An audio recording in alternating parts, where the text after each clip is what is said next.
Hi everyone, Krista Cowan here with another episode of The Barefoot Genealogist. Today we are talking about keeping track of where you are in your online family tree. Now, there's a lot of different ways we could cover this topic, from the beginning to the intermediate to the advanced levels. I've decided today to kind of hit on all three, and we're going to focus specifically on three different things you need to keep track of. One is, what are the relationships between the people in your family tree? Maybe most important to many of you is the relationship between you and any person in your family tree.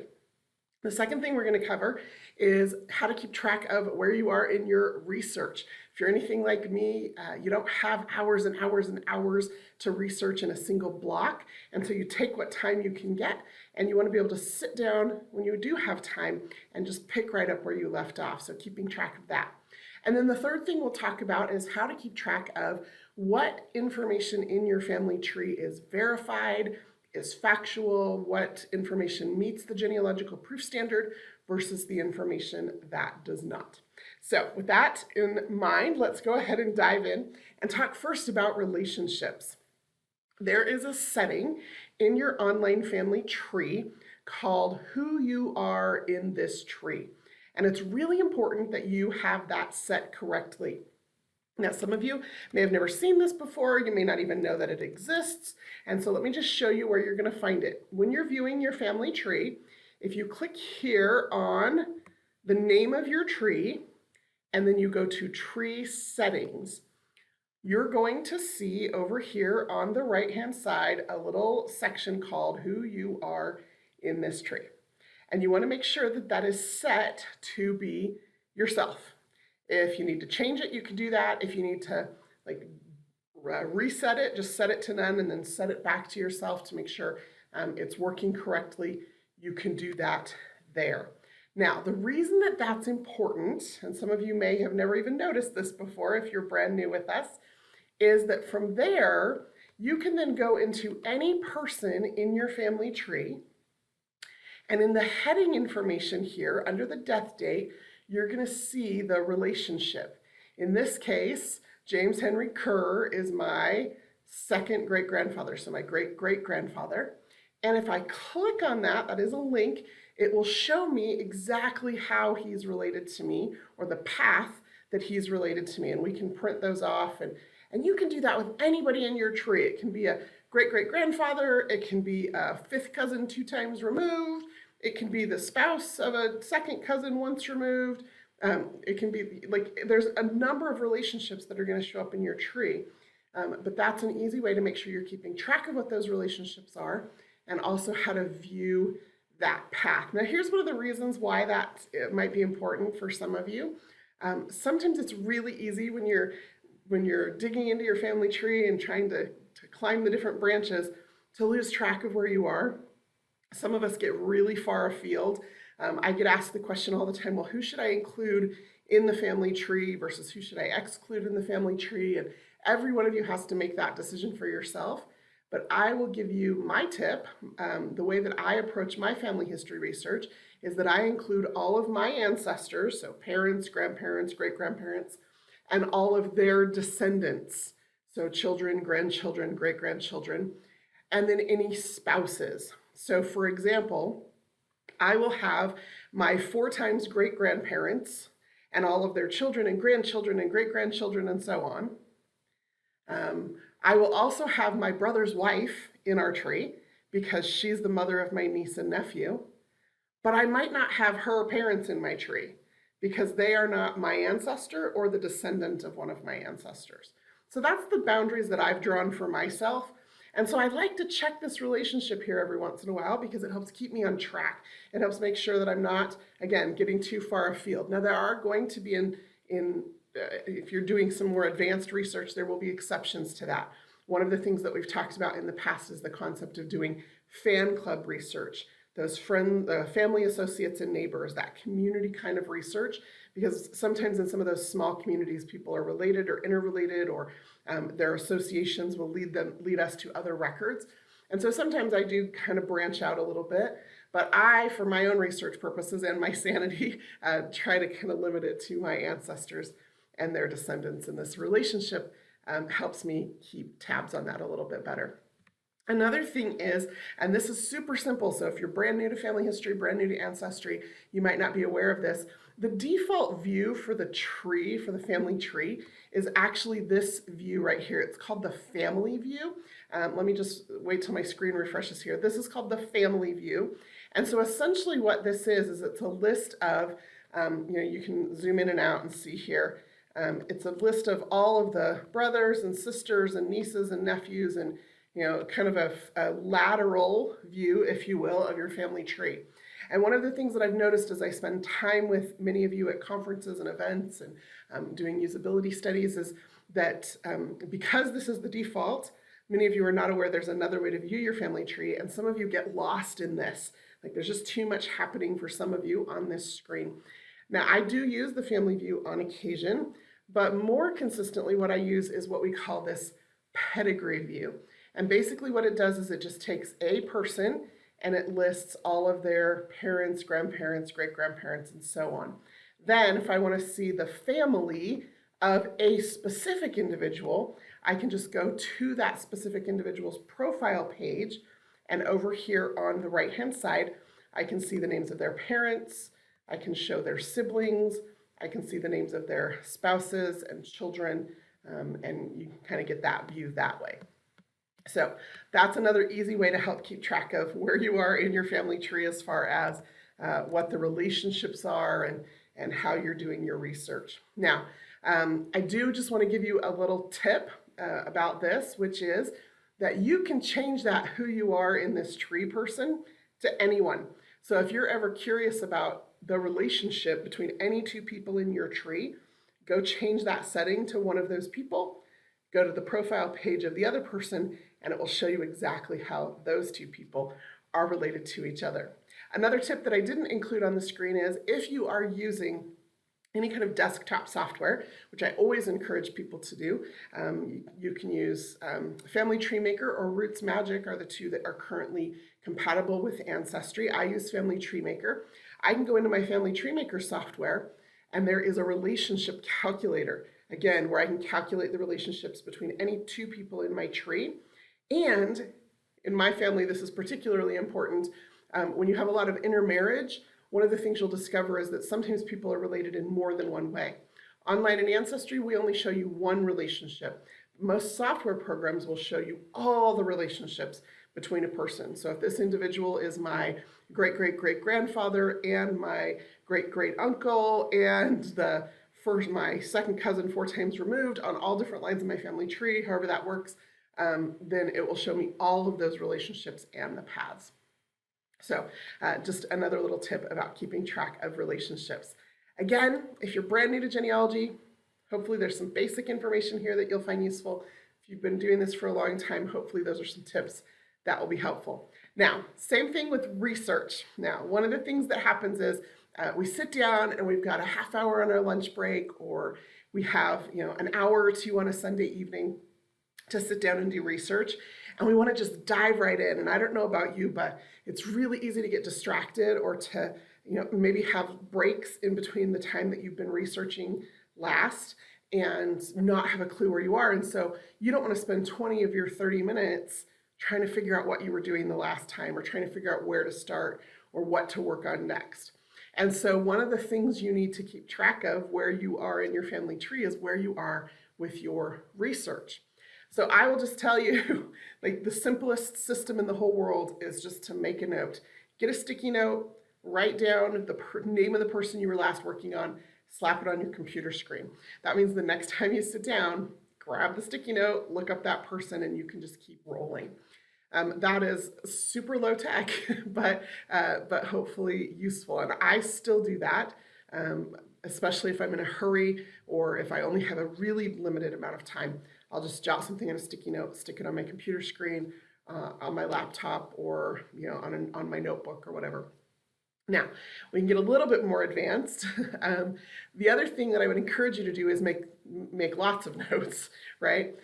You can bookmark a profile page.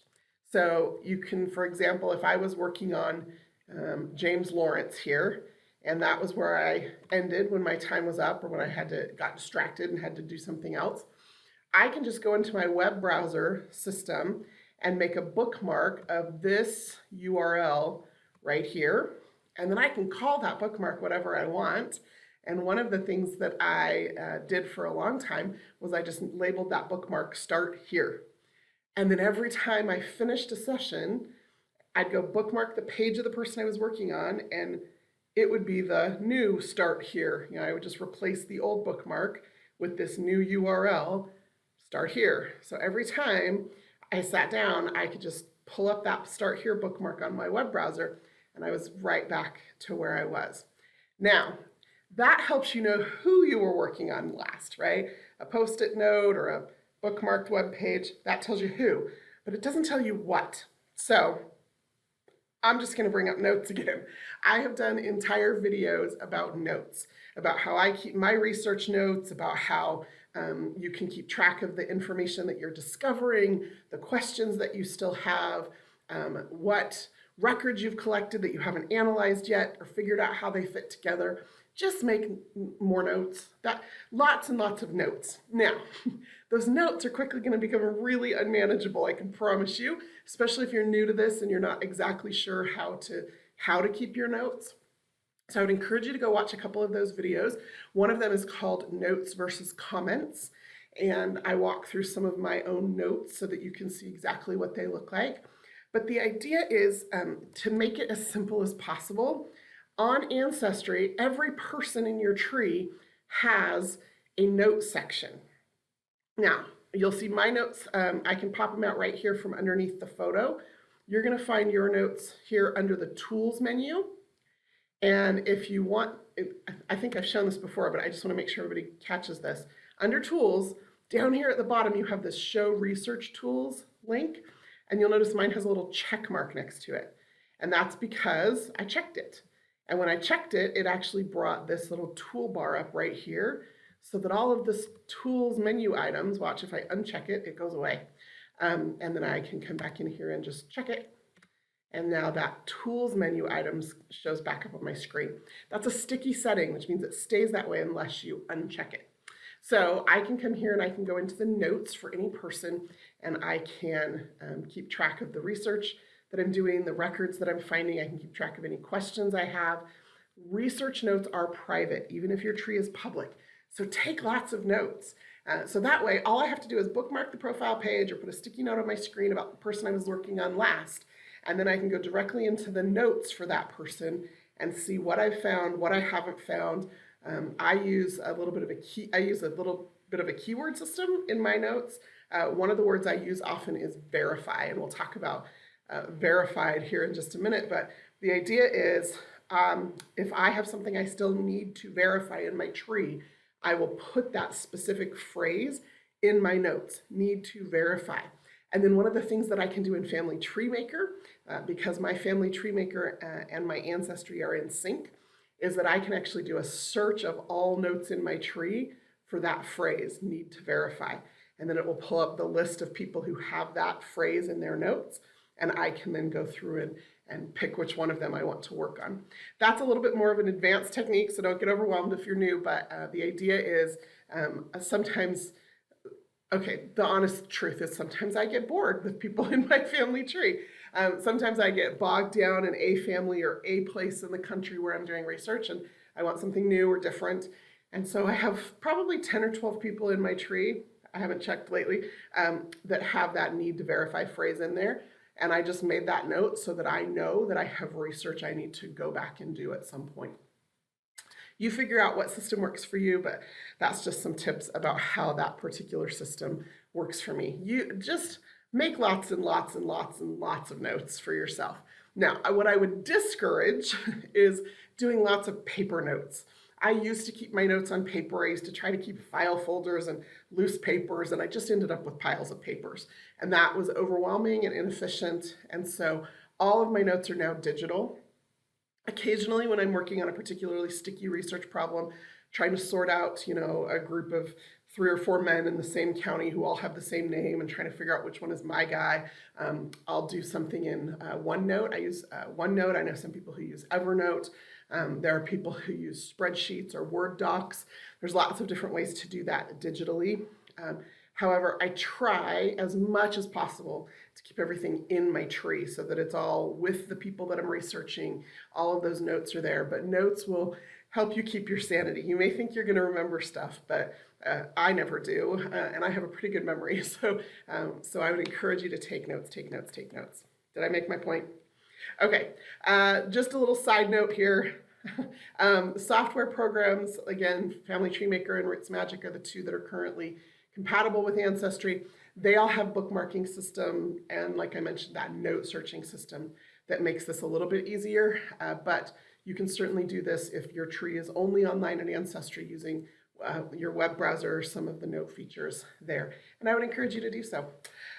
Okay, let's talk about verified info. This one is a little bit more advanced, but for those of you who are beginners, I think this is still useful information. One of the things that you may not have discovered yet, if you're brand new to family history, is that, gasp, not everything in every online tree is accurate. I discovered this concept about published family histories back when I was a teenager. I was given a family history book that had been published by a distant cousin on my mom's side of the family, and I took that book and started doing the data entry of the information from the book into one of the original genealogy software programs that I was using. And I was trucking along and just copying the information and copying the information. And every once in a while, I'd come across something and I'd be like, that doesn't make sense, or that seems a little off. But I just kept entering it because I thought, well, it was published in this book, so it must be true. And it took me a while before I came to realize again that not everything that's published in a book or online or even in an official document is true. And so that is why we have the genealogical proof standard. It's a process by which we can research and verify information that we're entering into our family trees. Now, I've done an entire video series on the genealogical proof standard. We've created its own playlist on the Ancestry YouTube channel. So if you haven't watched that, I encourage you to go check it out. I have an introductory video, and then there are 5 parts to the genealogical proof standard, and I've done a more detailed video for each one of those. Certainly something you want to familiarize yourself with. Now, for those of you who are a little bit more intermediate or advanced, there's 2 camps about verified versus unverified info in the genealogy community. One of the camps is, I don't put anything in my tree unless I have gone through the entire genealogical proof standard and I know that this information is accurate, that I've verified this, that I have a proof statement or proof summary that this information is true, that this really is the right parent of this guy, that this really is his birth date and place, and all of that, okay? The other camp is, I treat my tree as a work in progress, or I use my tree as a research workshop or sandbox almost. I fall more into this second camp, and there's a lot of reasons for that that I won't go into today. But the idea is when you're looking at family trees online, you have no way of knowing if the person who created that tree is one of these people or one of these people, okay? So the idea is, how do you communicate what's been verified or not verified in your family tree to others in the genealogy community?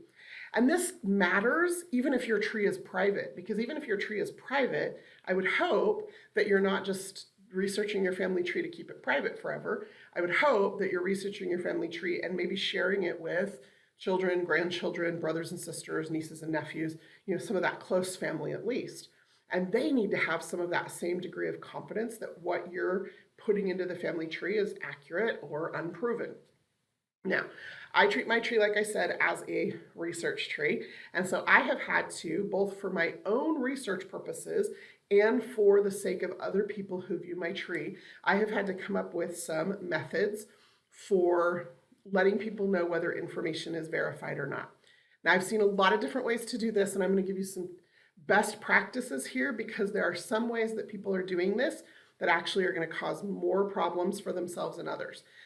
One of the things that I would recommend you not do before we dive into what to-dos, one of the things that I've seen is that people put special characters or words in the name of the person. So for example, they'll put William Smith and then they'll add the suffix not verified, or they'll put some special character in there that means something to them, that means, oh, this person is verified or whatever. And that's kind of, it gets a little confusing, but it also affects some things in the broader system, the ecosystem of Ancestry. Because when your tree is online, automatically you're part of the genealogy community. Again, even if your tree's private, with the people that you share that tree with. So I would strongly recommend against putting anything in the name field, particularly if you have taken a DNA test and are hoping to have some of the automated tools like the shared ancestor hints, the surname searching, the DNA circles. If you want any of those to work properly, then you're going to need to make sure that there's nothing in that name field except the person's actual name. So here are some other ideas for ways that you can know verified versus unverified. This first one is actually what I'm in the process of doing right now throughout my whole tree, and that is you can create custom facts that show your confidence level in your research.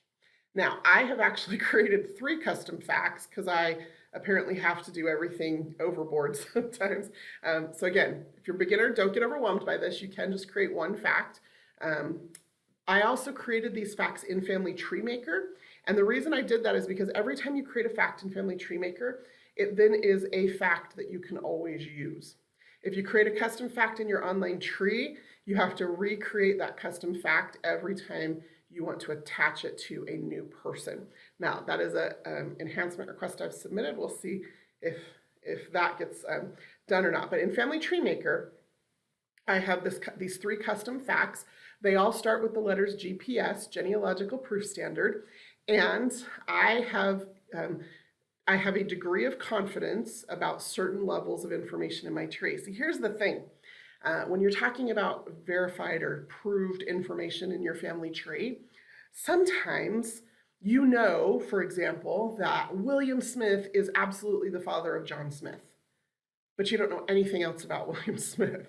And so I may have found a whole bunch of records for John that say his father's name is William, his father's name is William, but I may have been searching and searching and searching for information about William and not found anything yet. So I may have a high degree of confidence in the name of the father, in that relationship between this person I know as John Smith and his father's name is William. But I have a really low degree of confidence in any information about William, right? I may have no clue when he was born, where he was born, when he was married, who he was married to. So his relationships, incomplete. His personal information, incomplete. But that relationship to John is solid. So the three categories that I've created as custom facts, let's see if I can find a person on my tree. I know who to look for. I'll look for my great-grandfather, because I've been going back through my tree and doing this. And so I've created these 3 custom facts. Again, they all start with the letters GPS, and you'll see them down here at the bottom. And here's the first one. It is GPS personal information. That's the custom fact. And then the value there that I have put in, or in this case, is complete, which means I know his birth date and place, his death date and place, the dates and places of his marriages. I have a timeline that I've created for him. In this case, I've got information about his military service and all sorts of other information about him. And so I feel pretty good that his personal information is complete. The other value I might place in that field for other people would be incomplete or uncertain. And so that is the one of the GPS fields. The other GPS field that I've created is called source citations. Now, here's why I did that. I started doing family history decades ago, and back then, it was the software program I was using wasn't really great at source citations. So I just did everything in the notes for days. So what I've been doing now is going back through people that are already in my family tree, and I've been going through the notes, and I've been looking for those original records that I had found and attaching them to my tree as sources. So again, this custom fact I've created is called GPS source citations. And then I've put in whether I have notes on this person and if I've attached the sources for these people. So sometimes this field will just say notes. And that's a flag to me that I need to go and attach the sources, again, so that other people can see what I've got, so that I can evaluate that information or that evidence. Additionally, as new information comes to light, the other value in this field might just be incomplete. There are quite a few people in my tree who I added in my youth who have no notes and no source citations. And I have chosen not to delete those people out of my tree because they're not proven or verified. I've chosen to leave them in my tree, but because this value does not exist, I know I still have work to do to make sure this is a real person. Just because I got it out of a book or off somebody else's tree doesn't make it true. I need to go make sure that this information is accurate, and then I can update this value. And then the third value that I have added as a custom fact, and you can probably see there's other custom facts I use. We'll talk about those another time. But the third GPS fact that I use is called relationships. And again, that is going to be complete, incomplete, or in my case, one of the values I use is done. So complete GPS relationships. What that means is I have identified who this individual's parents are. I have identified who this individual's spouse or spouses are, and I have identified who I believe are all the children of this particular individual. Now, like all things with the genealogical proof standard, we have to keep an open mind and recognize that there may be additional information that comes to light at a later date that says, oh, this guy actually had another child. We've had that happen with some of our DNA matches. We had all the children of all the spouses, and then surprise, here's this other child that they had from a previous relationship or a concurrent relationship that we didn't know about. So sometimes genealogical proof standard conclusions can be overturned if new evidence comes to light. But for me, at this moment, as far as I'm concerned, I have met the genealogical proof standard, and all of the relationships or the immediate family relationships in this person's life have been identified. So the other value in that field would be incomplete, which means I still have children to find, I still have parents to find, whatever the case may be. And then the third value that I use is done. And I use that for people who marry into the family. So for example, my sister-in-law, like I mentioned earlier, she's in my tree because she's my brother's wife and she's the mother of my niece and nephew. I have identified that she is my brother's spouse. I have identified that these are both of their children. So as far as I'm concerned, for my tree, her relationships are complete. Now, I don't need the information about her parents and brothers and sisters and whatever, right? Because I'm not interested in that. So for my purposes, that relationship research is complete. Again, part of this is, if you remember, keeping track of where you are in your research. So those are the custom fields that I have created in my tree. The last tip that I will give you is some of you use images to denote information about people in your tree. I've seen people use a check mark image. I've seen people use a question mark image. I've seen people use a stop sign, like lots of different ways that you can visually, especially if you're a visual person, visually keep track of what's in your tree. And I think that's awesome. I'm also a very visual person, and so I have done similar things in my tree. My one word of caution is this: only upload that image to your tree once, one time, and then attach the people to that image that it applies to. Here's what that looks like. If I come in here, for example, to James Lawrence in my tree, we'll look at one of his daughters. He had a whole bunch of children, but one of his daughters married, but never had any children of her own. And so you can see here, I've created this image, and it says married, no children. And I put that in there just as a quick visual image so that I could know as I'm looking through or doing descendancy research or trying to connect people via DNA matching, I can know that as far as I know, as far as the research I've done, this individual had no children. And that's great, okay?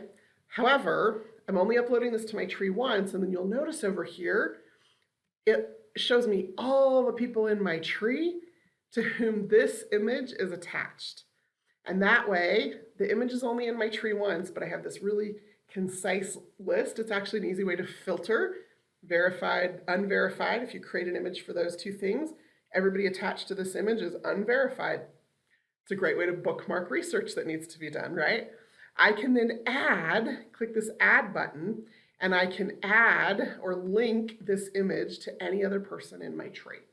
So I would encourage you, if you're going to use images as a visual cue in your tree for things like married, no children. I have another one that is died young, never married, no children. I have another one that is never married, no children. Like they live to adulthood, and as far as I can tell. I have several different kinds of images like that, but the idea is the image is in my tree once, and then I attach it to all the different people that it pertains to. Again, it's a great filtering system in your tree because you can just pull up the image and look at everybody in your tree that it's attached to. It's also a great visual cue, especially if you have unverified information in your tree, just like I do, because my tree is my research sandbox. Anybody who comes to my tree will see right away, this person is not verified. Something about them is not 100%. And so hopefully it will send them a little bit into some additional research before they just copy that information over to their trees. Now, of course, there are tons more things we could talk about in this arena. I would love to hear what your ideas and suggestions are for keeping track of where you are in your family tree, either at a relationship level or at a research level, or that verified versus unverified information in your tree. So if you have ideas or suggestions, please feel free to leave them in the comments here on the YouTube channel. If you have questions in particular, please leave those. I will try to answer them as possible. Until next time, this is Krista Cowan. Have fun climbing your family tree.